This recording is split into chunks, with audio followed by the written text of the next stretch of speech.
Good evening, students. Welcome to Career Edge. So, students, we are going to discuss important questions related to Punjab Police recruitment. Let's come to the question, students. Direction saying 1 to 3.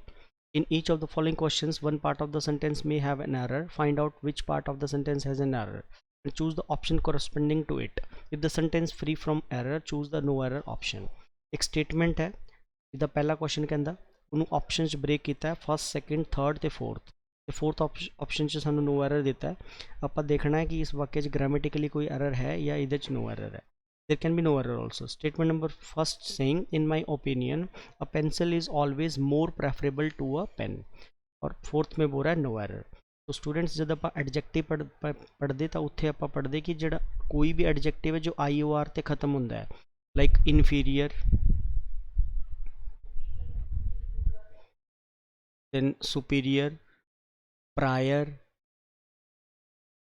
कोई भी adjective student जो IOR पे end हो ਉਹਦੇ ਨਾਲ ਕਦੇ ਵੀ then ਨਹੀਂ ਲੱਗਦਾ ਔਰ ਇਸੇ ਲਿਸਟ 'ਚ ਨਾ ਦੋ ਵਰਡ ਹੋਰ ਹੁੰਦੇ ਆਉਂਦੇ ਆ ਇੱਕ ਹੁੰਦਾ ਜੀ ਪ੍ਰੈਫਰ ਇੱਕ ਹੁੰਦਾ ਪ੍ਰੈਫਰੇਬਲ ਇਹਨਾਂ ਨਾਲ ਵੀ ਕਦੇ ਵੀ ਦੈਨ ਨਹੀਂ ਲੱਗਦਾ ਤਾਂ ਇਸ ਵਾक्य 'ਚ ਆਪਾਂ ਦੇਖੀਏ ਤਾਂ ਇੱਥੇ ਲਗਾਉਂਦਾ ਤਾਂ ਥਰਡ ਪਾਰਟ ਇਹਦੇ 'ਚ ਗਲਤ ਹੈ ਸੀ ਆਪਸ਼ਨ ਰੋਂਗ ਹੈ स्टूडेंट्स ਇਹ ਆਨਸਰ ਬਣੇਗਾ ਇੱਥੇ ਕਿਉਂਕਿ ਇੱਥੇ ਪ੍ਰੈਫਰੇਬਲ ਦੇ ਨਾਲ ਟੂ ਤਾਂ ਸਹੀ लगता ਪਿਆ बट ਇਹਨਾਂ ਨਾਲ ਆਪਾਂ कदे भी स्टार्टिंग 'ਚ मोर या हम इनके साथ मोस्ट भी नहीं लगाते ना मच लगाते हैं कभी ऐसे थोड़ी बोलेंगे हम कि he is more senior to me ये कोई वर्ड नहीं लगते तो मोर यहाँ पे गलत हो जाएगा ठीक है. तो फर्स्ट का जो राइट आंसर बनेगा that would be C.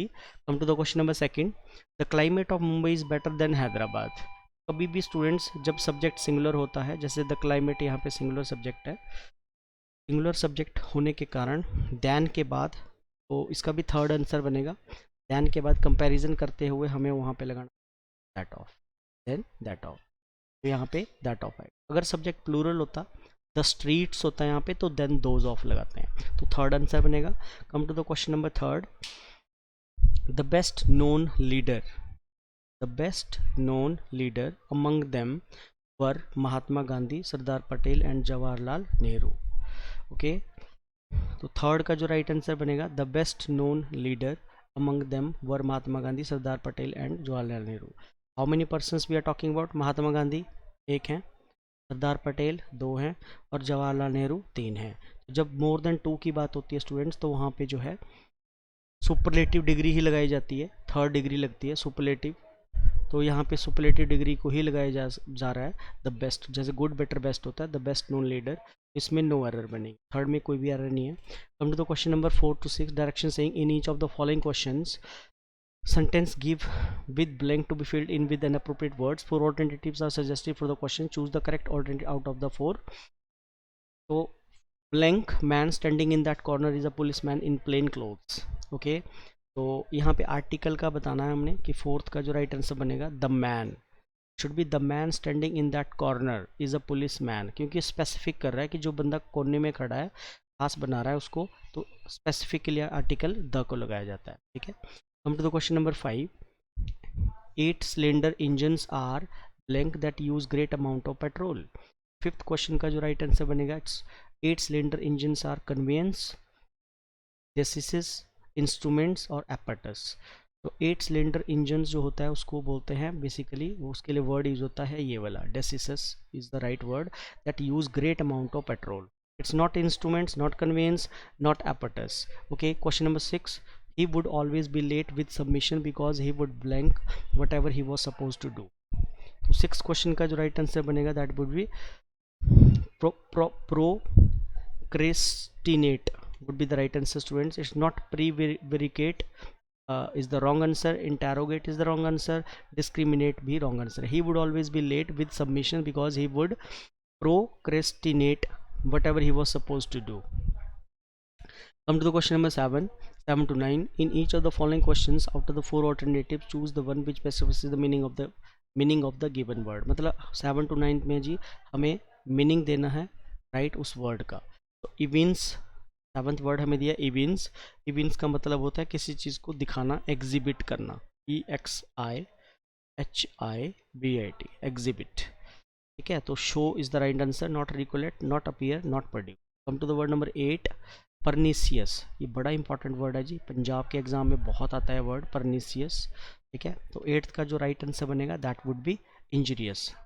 Injurious होता है किसी की फीलिंग्स को इंजर करना, not continuous, not foul, not filthy, filthy गंदा होता है।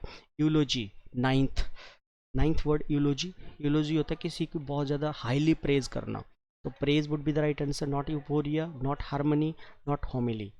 Come to the question number 10th, 10 to 11, direction saying in the following questions choose the word opposite meaning to the given word। opposite word देना, cumulated की ਹੁੰਦਾ है जी इकट्ठा करना, cumulated का मतलब तो इकट्ठा करना होता है, तो squandered होता है किसी चीज़ ਨੂੰ ਅੱਡ करना, separate करना, ये होता है collect करना,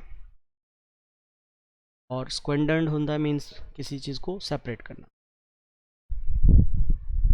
ठीक है। तो बाकी रिसीडेड, रिकलेक्टेड, गार्नर्ड ये नहीं बनेंगे। Come to the 11th, diffident, lack of confidence. 11वें का जोड़ा मतलब होता है lack of confidence, right answer हो गया confident. It's not strong, not happy, not reserved. Come to 12th to 13, in each of the following questions 4 words are given out of which only one word is correctly spelled। Right spelling को ढूंढना है जी 12 number में। Pre science की right spelling हमने ढूंढनी है 12th में।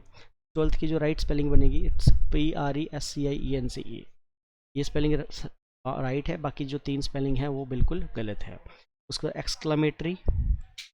Exclamatory की जो राइट स्पेलिंग होगी स्टूडेंट्स 13 की दैट वुड बी डी गलत है, फर्स्ट रॉन्ग है, थर्ड रॉन्ग है।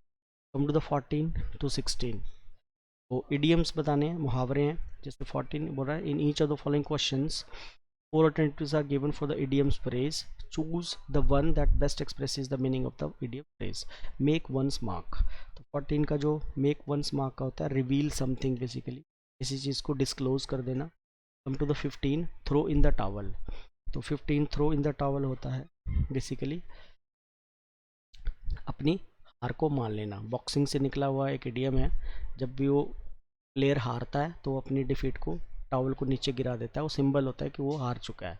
16 मेयर्स नेस्ट होता है कोई बेकार चीज़, मतलब कोई एक्सपेरिमेंट करते हैं बट वो प्रूव नहीं हो पाता, ठीक है, राइट सही तरीके से प्रूव नहीं हो पाता। 17 one word in the following questions out the 4 and choose the one that substituted, one word substitution देना राइट हमें, ठीक है। पूरा है one who is not easily pleased by anything, it's fastidious, इसको खुश करना बहुत मुश्किल होता है, कैसा बंदा जिसको खुश करना बहुत मुश्किल होता है। गलीबल तो वो बंदा होता है जिसको आसानी से धोखा दिया जाता है, तो ये तो नहीं होगा, ठीक है, ये भी गलत है और ये भी गलत। जिसको खुश करना बहुत मुश्किल होता है, जो मर्जी कर लो ये बंदा कदे खुश नहीं होता, उन्होंने कहते fastidious. Head of monks in an abbey 18th, तो इसका राइट आंसर होगा डीन, मॉन्क्स का जो हेड होता है वो बोलते हैं dean. Come to the 19th and 20th, ठीक है, तो यहाँ पे हमें बताना है students direction in the following question sentence has been given in active passive voice बताना है 19 और 20 का। The enemies have destroyed the Ajuba town, 19 का जो राइट आंसर बनेगा have destroy the Ajuba town singular है, तो हैज़ बीन में जाना चाहिए। ए ऑप्शन में वॉज लगा रहा है, कट गया। बी ऑप्शन में हैड बीन गलत है, सी ऑप्शन में हैव बीन गलत है, ये भी रॉन्ग है। फोर्थ हमारा राइट आंसर बनेगा the Ajuba town has been destroyed by the enemies. Last and final question, Rohit was has written an essay on pollution, same यहाँ पे has written an essay singular है, वह हैज़ बीन में होना चाहिए। एन ऐसे ऑन पोल्यूशन इसमें पूरा ये सब्जेक्ट बनेगा हमारा, ओके। तो यहाँ पे जो राइट आंसर बनेगा 20 का दैट वुड बी, ये यहाँ पे एक्चुअली मिस्टेक है, इसको हैज़ करके हम आंसर इसका देंगे। An essay on pollution has been written by Rohit. This is all about this particular video students. Thank you very much. See you next video. Thanks a lot.